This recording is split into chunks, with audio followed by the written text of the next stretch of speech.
ലാൽ സലാം Bethlehem കുടുംബ unit ആദ്യ ദിനം 20 കോടിക്ക് മുകളിൽ എന്നുള്ള ഒരു റെക്കോർഡ് കളക്ഷനിലേക്ക് എത്തുകയാണ്.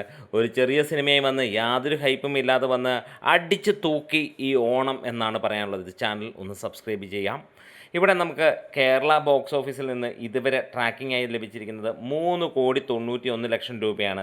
പ്രീസെയിലൂടെ തന്നെ നമ്മൾ റെക്കോർഡ് ഇട്ടത് കണ്ടതാണ്. 5 കോടിയോളമാണ് വേൾഡ് വൈഡ് ആയിട്ട് വന്നതെങ്കിൽ ഇന്ന് നമുക്ക് ആദ്യ ദിനം റെക്കോർഡ് എന്ന് പറഞ്ഞു കഴിഞ്ഞാൽ നൈറ്റ് ഷോസും ലേറ്റ് നൈറ്റ് ഷോസും ഇനിയും ഏതൊക്കെ തിയേറ്ററിൽ എവിടത്തൊക്കെ ഏരിയയിൽ ഏതൊക്കെ തിയേറ്റർ കിട്ടാം അവിടെയൊക്കെ ഈ സിനിമ കയറാനുള്ള ചാൻസുകളിലേക്ക് വരികയാണ്.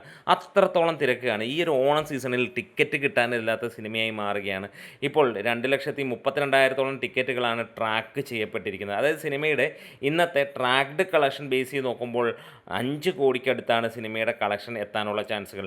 അതായത് കേരള ബോക്സ് ഓഫീസിൽ നിന്ന് മാത്രമേ, കേരളത്തിന് പുറത്തും സിനിമയ്ക്ക് അമ്മാതിരി തരംഗമാണ്.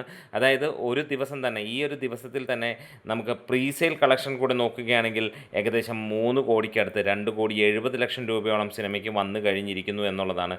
ഇതൊരു റെക്കോർഡ് റേഞ്ചിലേക്ക് സിനിമ മുന്നോട്ട് പോകുന്ന കാര്യമാണ്. അതായത് ഇന്ന് ഈ ഒരു സിനിമയ്ക്ക് 15 കോടിക്കും 20 കോടിക്കും ഇടയിലാണെങ്കിൽ നാളെ നമ്മൾ എക്സ്പെക്റ്റ് ചെയ്യുന്നത് 25 കോടിക്ക് മുകളിലുള്ള കളക്ഷനാണ് സിനിമയ്ക്ക്. വരുന്ന ദിവസങ്ങളിൽ ഓരോ ദിവസവും അതിന് മുകളിലേക്ക് പോകുമെന്നുള്ള കണക്കുകൾ തന്നെയാണ് സൂചിപ്പിക്കുന്നത്. ആദ്യ 3 ദിവസങ്ങൾ കൊണ്ട് അല്ലെങ്കിൽ 4ാമത്തെ ദിവസം തുടങ്ങുന്നതിന് മുമ്പ് സിനിമ 100 കോടി ക്ലബിലെത്തും. ഒരു പക്ഷേ ഇവിടെ തകരാൻ പോകുന്നത് ലോകയുടെ റെക്കോർഡായിരിക്കുമെന്നാണ്. അത്രത്തോളം ഭീകരമായിട്ടുള്ള ഒരു കളക്ഷനാണ് സിനിമയ്ക്ക് വന്നുകൊണ്ടിരിക്കുന്നത്. ജനങ്ങൾ ഇടിച്ചു കയറുന്ന അവസ്ഥ എന്ന് തന്നെ പറയാം. അമ്മാതിരി റെക്കോർഡാണ് വരുന്നത്. സെക്കൻഡ് ഡേയിലെ അഡ്വാൻസ് സെയിൽ 10 കോടിക്ക് മുകളിലേക്ക് എത്തിയിരിക്കുന്നു എന്നുള്ളതും എടുത്തു പറയേണ്ട ഒരു കാര്യം തന്നെയാണ്. അതായത് ഓണം സീസണിൽ ഈ സിനിമ കാണണമെങ്കിൽ പുതിയ ഷോ ചാർട്ട് ചെയ്താൽ മാത്രമേ നിങ്ങൾക്ക് കാണാൻ കഴിയുള്ളൂ. അല്ലെങ്കിൽ നിങ്ങൾ ടിക്കറ്റ് നേരത്തെ ബുക്ക് ചെയ്തിട്ടുള്ളവരായിരിക്കണം എന്നുള്ളതാണ്. അമ്മാതിരി കിടിലനായിട്ടുള്ള ഒരു പെർഫോമൻസാണ്. ഓണം തെളിഞ്ഞു എന്ന് തന്നെയാണ് പറയാനുള്ളത്. അമ്മാതിരി കൊടൂരമാണ്.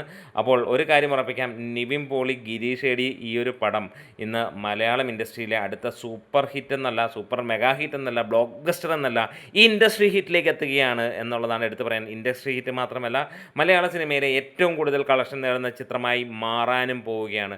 എന്തായാലും ഈ ഒരു സിനിമ അമ്മാതിരി പോസിറ്റീവായി മാറിയിരിക്കുന്നു.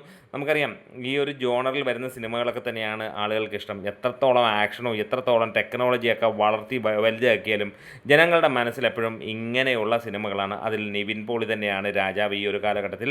അപ്പോൾ പണ്ട് മോഹൻലാലൊക്കെ ആയിരുന്നു, പക്ഷേ മോഹൻലാലിൽ നിന്ന് ആ ഒരു കിരീടം ഏറ്റുവാങ്ങിയിരിക്കുന്നത് ഇപ്പോൾ നിവിൻ പോളി തന്നെയാണ്. നിവിൻ പോളിയെ കടന്നു വെട്ടാൻ ഇന്ന് മലയാളത്തിൽ വേറെ ആരുമില്ല ഈ ഒരു ജോണറിൽ എന്ന് പറയാം.